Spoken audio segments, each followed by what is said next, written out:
Hey, welcome back, everybody. It's time to meet our community, the Hispanic business community here in Orange County, powered by the Orange County Hispanic Chamber of Commerce and Orange County's only community radio station, OC Talk Radio, streaming live from our studio here at the University of California, Irvine's Beale Applied Innovation Center, with the man who's always online, always in the know, always connected, John Gutierrez. Hey, John. Hey, everybody. Welcome again to our community podcast show powered by the Orange County Hispanic Chamber of Commerce. Thank you, Paul.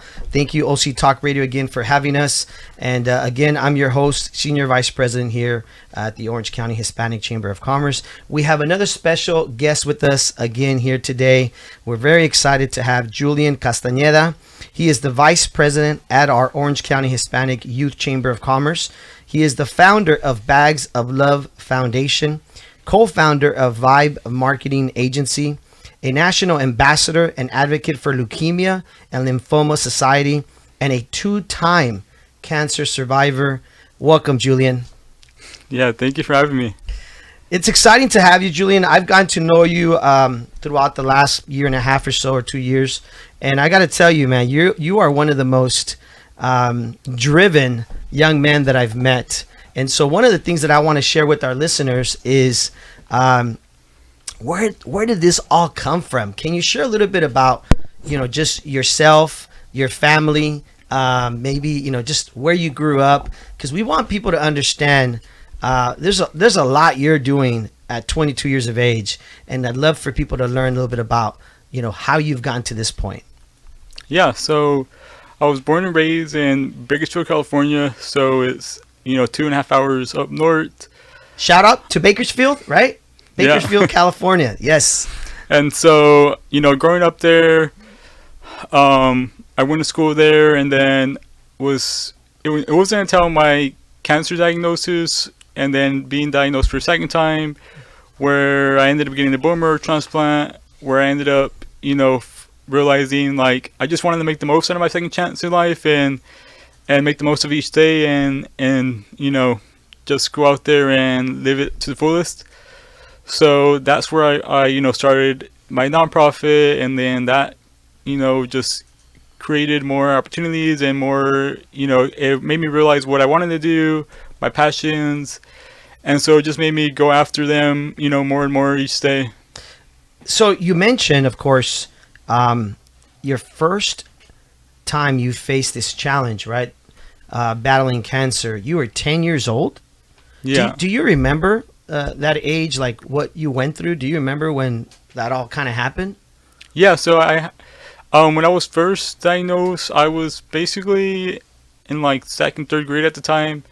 And, I was a really active student, was in sports, loved to play basketball. So I would always be out there active. And then it got to a point where I wasn't able to keep up with the rest of the kids.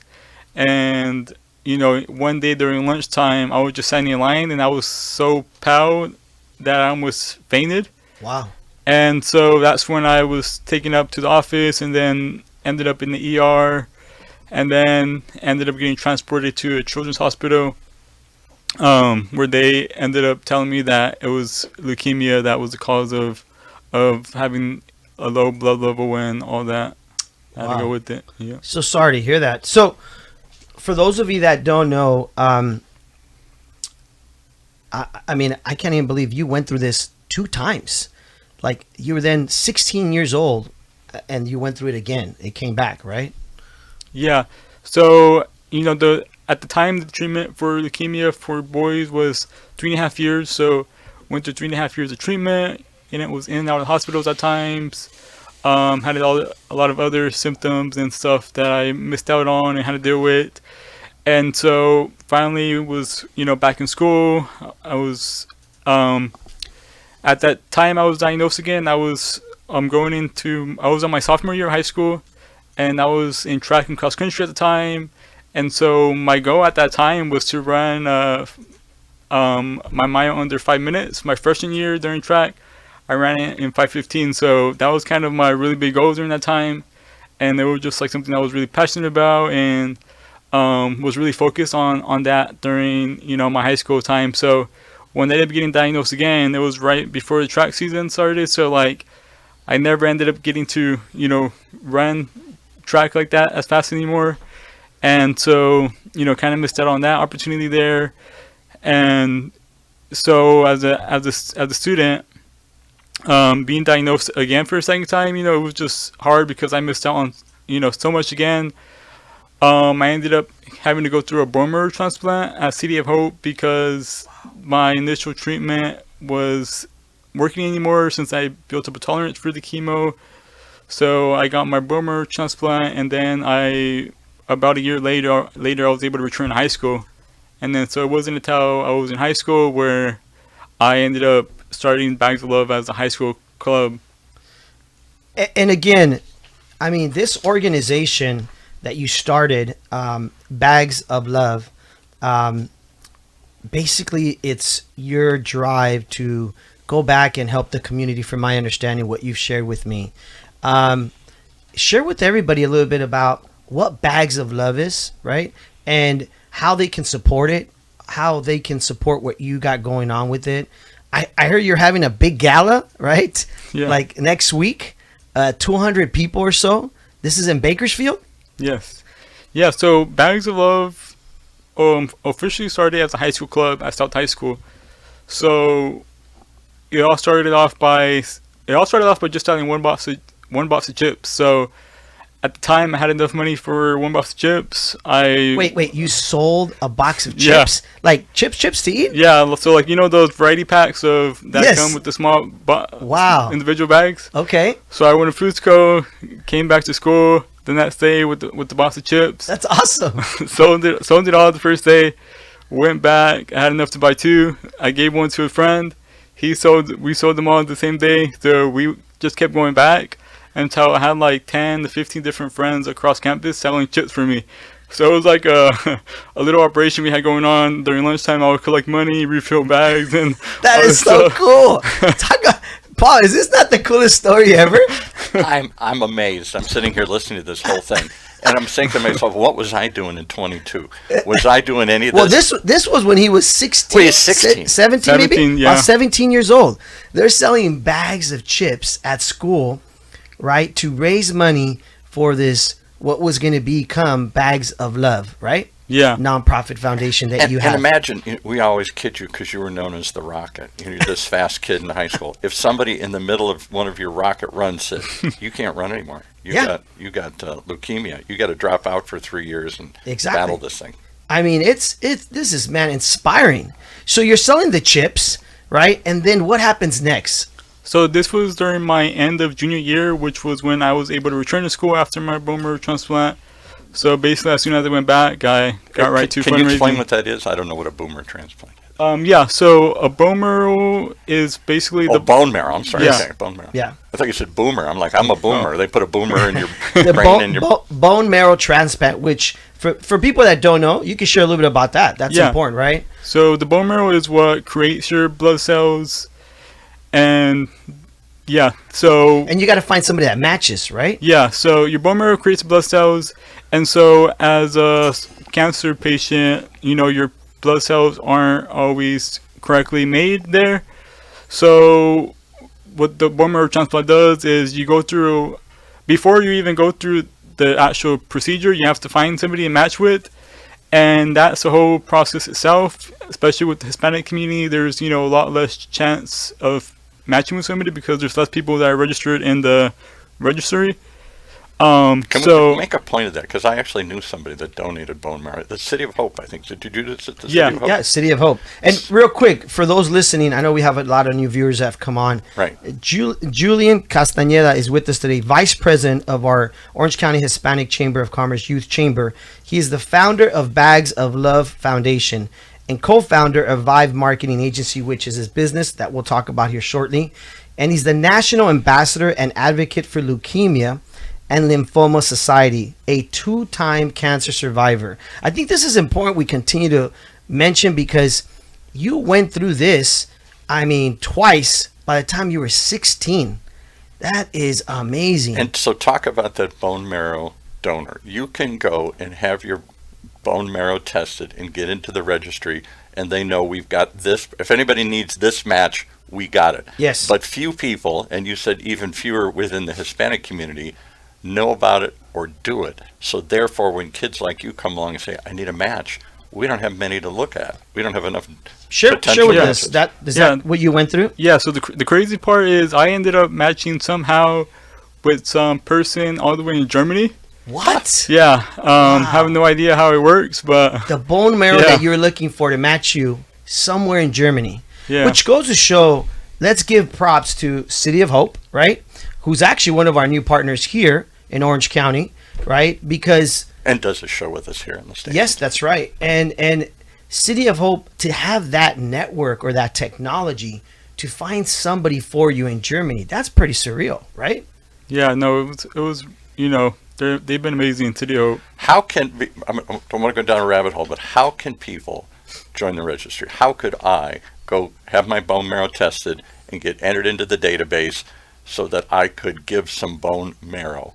And is it painful? Somebody says it's painful. They stick a Is it needle painful? So to register is as easy as basically swabbing out your mouth, Okay. and from there they Swab your mouth. Okay. get the It's great. stuff The that they DNA need. or stuff. Yeah, That's right good now. to know. Okay. And then you're in the database, and they can match you to a potential donor. But to go get the bone marrow, I think they got to like put a needle into your bone and pull the picture a chicken bone that you eat, that marrow, that soft part in the middle of the bone, right? That's where the blood gets generated from. So back to Bags of Love in your foundation. So you went from the chips. How did you transition to what then would become obviously a different type of bag of love that you're doing now? Now he's got a gala with 200 people showing up here. Now he's got a gala. Yes, 200 people at this gala. But how did you transition to now? Let's add more things to the Bags of Love. Yeah, so it just naturally grew over time. So after high school, senior year came around, we kept on fundraising. We were able to give out more of these bags of love. And then, I realized I'm going to graduate soon. How can I keep this going? So that's when, we figured out how to start a nonprofit. And then that's when the nonprofit officially started. Right when I turned 18, actually, it was when my senior year. And so since then, we've been now going strong for 4 years. We added scholarships and then now financial assistance to families who need any assistance with, bills or anything like that. How much have you raised? Yeah, let's just point this out real quick. You mentioned earlier you've raised close to $200,000 in your lifetime of having the nonprofit. Yeah. That is just amazing. That is, at 22 years of age, that says a lot about you. I mean, is there anything that you can share with our other listeners, young people like you, that during that process would you say was a challenge or rewarding? What would you share with our listeners? I mean, $200,000 is a good amount of money for somebody. A challenge? How would you even start? That's the challenge. He's selling bags of chips on campus, and now he's raising $200,000 and has a gala. That's a challenge. But we're talking with a young man who's very driven, right? Right. I mean, but you mentioned earlier, you had gone through so much. So selling bags of chips and putting together bags of love, I hate to say it, but it's nothing compared to what you had been through already, right? Wouldn't you say? Yeah, and I think that's where it's kind of always turns back into the passion part, I think that over the past 4 years, there's definitely been a ton of challenges, a ton of ups and downs, growing a nonprofit, trying to figure out all this stuff, the stress, but I think at the end of the day, it's always about, why am I doing it? And I know, at the end of the day, it's always impacting so many others. And so I think, that's what keeps it going strong. And I know that you're going to have this gala in a couple of weeks here. Do you want to share with the listeners, if anybody out there who's in the Bakersfield area, right, where you're having it, wants to participate or be a part of it or donate or sponsor, right? You want to share a little bit about that? Yeah, so basically, there's a lot of ways to get involved, even if you're not able to attend the gala. So if you visit our website at bagsoflovefoundation.com, we're also on Instagram, Facebook, LinkedIn, you'll be able to learn more about us. So aside from the gala, we are always looking for sponsors and volunteers for that. But we also have we also have our Hope Cards activity, which is what we put it. So they're handmade cards that we put into our care packages. So we're always looking for different companies, organizations, or clubs to kind of, have a fun little activity for an hour where they're able to make the cards. And then I'll even come out and, share my story and share what Bags Love does for the first 10 minutes of it. And it's always, a nice activity where people get to just hang out for an hour and make cards and make an impact and put smiles on these kids' faces. And then we also have, just donations in general. And I think for the most part, that's kind of what we have going on right now. So I know that you had mentioned earlier these care packages. You're doing this with, is it Chalk Children's Hospital, right? You go there and you give these out and you share your story. Yeah. So with the care packages, the care packages include items like our bear, coloring books, crayons, a reusable water bottle. Is it a box or the a Hope bag? Cards. It's a bag. It's a bag. Okay. And a tote bag. So, a lot of useful items that these patients, could use. But at the end of the day, it's more behind the meaning behind the bag. And, that really is what really puts a smile behind the faces and really what, is remembered. Kind of what the bag made them feel instead of what's in the bag. Yeah. And not only that, sharing your story, right, with these young children that are going through what you went through around that age or younger, right? Yeah. And so these bags, we deliver them to, hospitals, children that have children with cancer. So, there's Chalk, there's UCLA, there's Valley Children's Hospital, City of Hope has their pediatric unit as well. So you've been doing this with different hospitals. Yeah. So that is awesome, man. Good for you. What's been that feeling for you, like when you've been there and now you're at these hospitals and you're giving these bags, and what's that been like for you? Yeah, it's really rewarding, after all the work that goes into all this, all the fundraising, being able to actually see the reactions and, the impact, firsthand of how we're able to impact all these families and patients and even, hospital staff. It's always really rewarding and happy to just be a small part of their support throughout their journey. Now, let's briefly talk about, because I know time goes by really fast, let's get into, how did you get involved with our youth chamber? I know you've been involved 2 years, right? Yeah. How did you hear about our youth chamber? Yeah, so, the Jose de Castillo, okay, the past youth chamber, or he's still a youth chamber member, youth chamber, my words are... It's okay, it's okay. But, yeah, so he basically grew up together, middle school and high school. And he was one of those people selling chips for me during that time as well. He was part of your team. That is awesome. So when he's been part of the youth chamber for now 4 years, I believe. Okay. So after seeing how impactful the youth chamber is, I definitely knew that's something I wanted to be part of. So that's how I ended up getting involved with it. Just seeing firsthand, how useful and impactful the youth chamber is for the students. And just for those of you listening for the first time, our youth chamber has been around over 10 years. It was founded by Mike Limon, from my understanding, and others like Fidel, who are now board members of ours. And it's a mentorship program. It's now being, I guess you could say, run by our director, John Amador, who's our former chairman of our board, with his whole advisory board, like Paula and Maria, right? And Nydia and that whole team, right? Michael Cooper. There's a whole advisory board that's there to help support you guys, right? Yeah.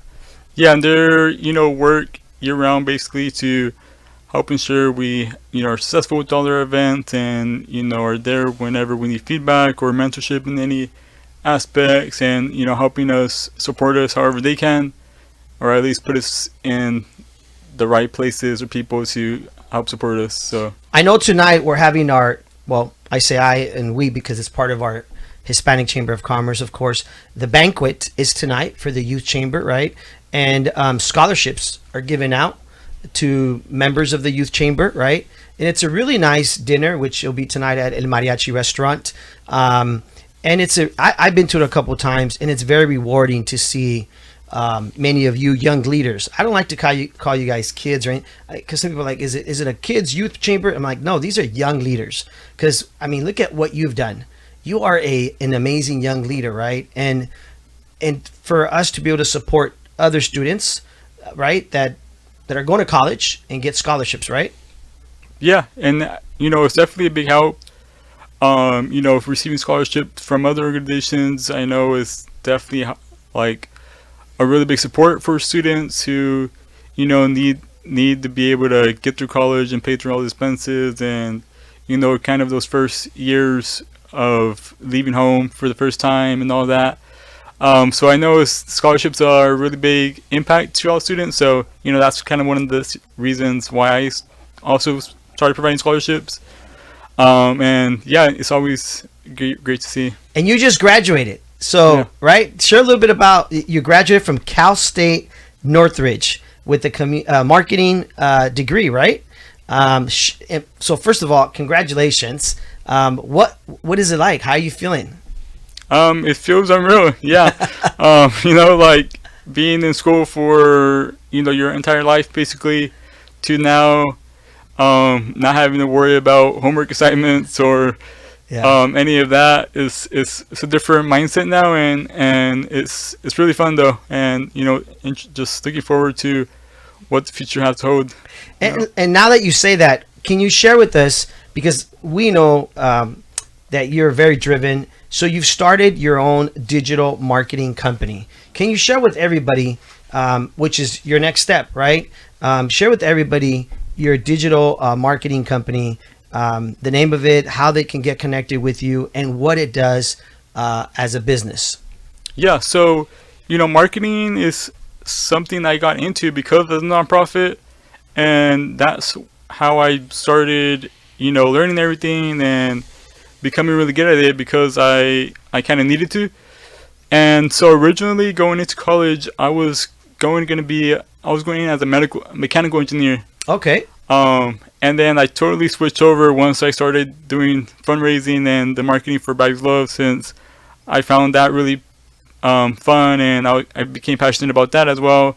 So it kind of, with the nonprofit, I became passionate not just about nonprofit, but also just marketing. Mm-hmm. So, now, I know that I want to be able to help support other businesses and other nonprofits and people who just need that marketing expertise in order for them to grow their business. I love to see people be able to grow their businesses, and so ensuring that they have a strong online presence is kind of where where I want to help people at. So we do everything from website design, social media management, Facebook ads, any graphic designing, and event marketing. So yeah, and so and it's called Vibe Marketing Agency, and so the Vibe itself stands for Vision, Innovation, Boldness, and Elevation. And so that's kind of those 4 pillars is what we go by when building out any strategies or content. Well, I got to tell you, and I know Paul's got a question here shortly here.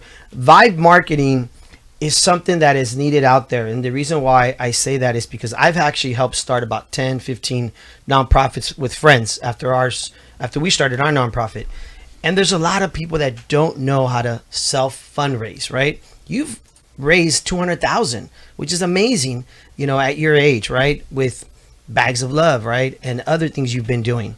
Now you're doing this gala, right? And I think that's important that you've provided now this marketing and education, right? On how to start maybe a nonprofit, why you started, right? How it can benefit you or help you in the community, and how you can obviously give back, make a difference.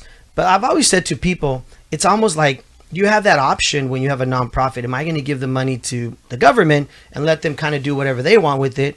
Or why not have a nonprofit and you have a little bit more control of where your tax money is going, right? Wouldn't you say that? Yeah, no, I would agree. I think, it gives the nonprofit the chance to fill in any gaps that are needed where they see the community is kind of, needs that money.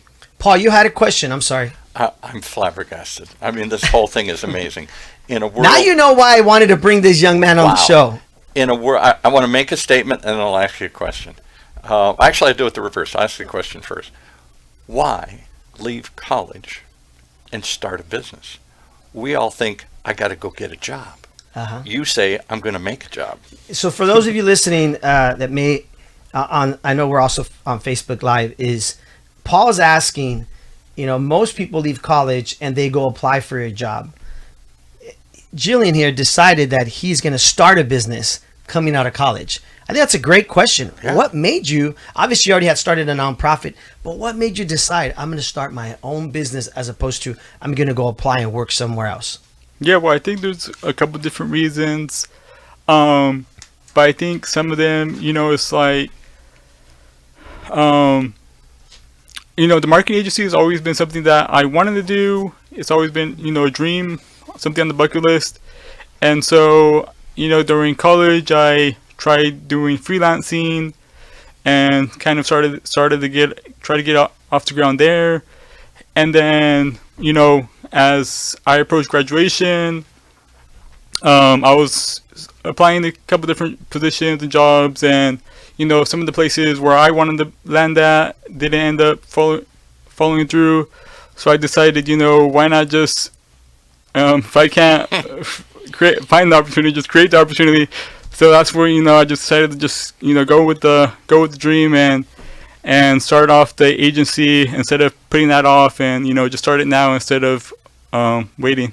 And let's be real, having a nonprofit is having a business, right? Because you have to get incorporated. You have to have a corporation. That's important. Something people don't understand, right? In the process, you have to be incorporated, and you have to put together a board, just like we have a board for the youth chamber, just like we have a board for our Hispanic Chamber of Commerce, which are all nonprofits. You have your own board. You mentioned that before the show started. So you've already, in essence, built a business, right? It's just a nonprofit business. Now you're going to build another business for profit, right? Yeah. I got to make one statement and then I'll shut up. I'm just amazed. Paul's in shock. I'm in shock. 22 years of age, by the way. 22 years of age. I was thinking about, tomorrow and meeting a girl. You're at the beach surfing. You got your surfboard. Exactly. I wasn't thinking too far ahead. I wasn't too ambitious at 22 here. That's right. All I was thinking about was today and tomorrow.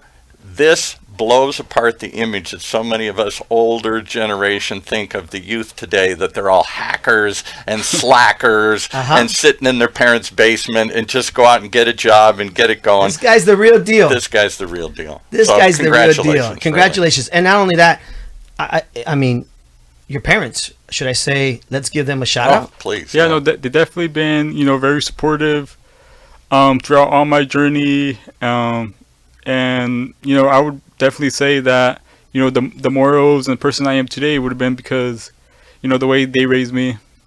What would you say for those listening? I know we only have a few minutes left. What is it that you, as a young man now, carry with you that is most important for you that your parents instilled in you, would you say? Yeah, I think that's a hard question because I think there's just so many, really good stuff. But I think the number one would probably be... Because you're very well dressed. Yeah. You're very respectful. He just takes it for granted. This is who I am. He never thought about how I got to be this person. What does your dad do, or what does your mom do? Do you want to share a little bit about that? Your dad and your mom, what did they do? I mean, maybe that had some sort of impact on you. My dad came here as a child. He was 6 months old when he was brought here illegally, and then my mom was born here, and so now my dad owns his own trucking business, and he's entrepreneur. So he's somebody I look up to as well. Starting, being here, not as a U.S. citizen, but now being a citizen and now having his business. And then my mom just teaching me, all these, of course, to be respectful and, all the stuff that she instilled in me.